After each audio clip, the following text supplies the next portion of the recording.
Bonjour, je suis Hakim Na'lam et je vous propose ma chronique du mercredi 25 janvier 2023.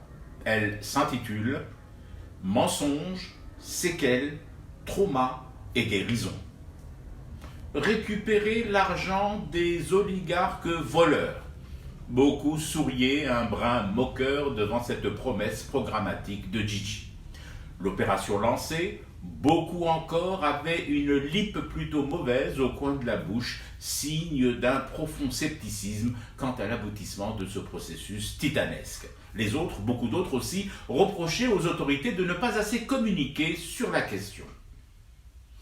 Les premiers points de situation des finances du Premier ministère et du Palais d'El Mouradia, donnant des chiffres avec plusieurs zéros, avaient suscité des regards chargés d'incrédulité. Une incrédulité matinée de cet air qui veut dire « Tu me prends pour une cloche avec tes 200 milliards de dollars déjà récupérés à main ». Terrible et collante suspicion. Tu annonces ta volonté de faire un gros truc dès le départ, on te dit « langue de bois ». Tu communiques peu, mais agis dans le même temps. On t'accuse de faire silence exprès. Tu détailles, on te qualifie d'affabulateur. Eh bien, bizarrement, voyez-vous, cette attitude ne me surprend pas. Oui, cette attitude permanente ne m'étonne pas plus que cela. Nous sommes un peuple qui a beaucoup souffert, pour paraphraser le chanteur de reggae aujourd'hui disparu, Tonton David. Nous sommes aussi et surtout un peuple à qui on a beaucoup raconté d'histoires, menti et que l'on a bourré de makrot.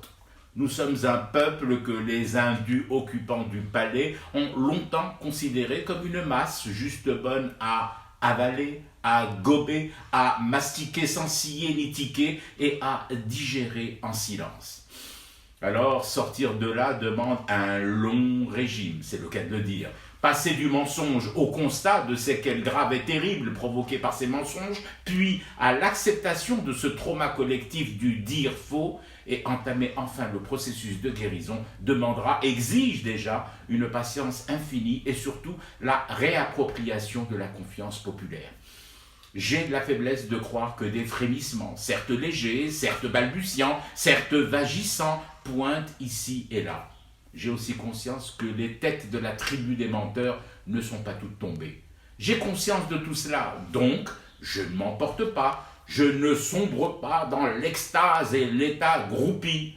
Je dis juste que sauf à être aveugle, sauf à être de mauvaise foi, sauf à être les deux à la fois, le corps, encore inerte de la désédie il y a moins de 3 ans, bouge enfin aujourd'hui. Stoppant net l'élan mortifère des médecins légistes, des embaumeurs et des imams missionnés pour prononcer l'acte de décès et l'oraison funèbre de mon pays. Ce n'est pas encore la forme olympique, mais ce n'est déjà plus cette morgue dans laquelle on voulait nous rigidifier de froid et de terreur. La confiance se gagne. Oyez, ceux du palais, il y a encore du boulot, beaucoup de taf. Je fume du thé et je reste éveillé, le cauchemar continue. C'était Hakim Na'lam, je vous retrouve demain pour une autre chronique et une autre façon de dire son amour à l'Algérie.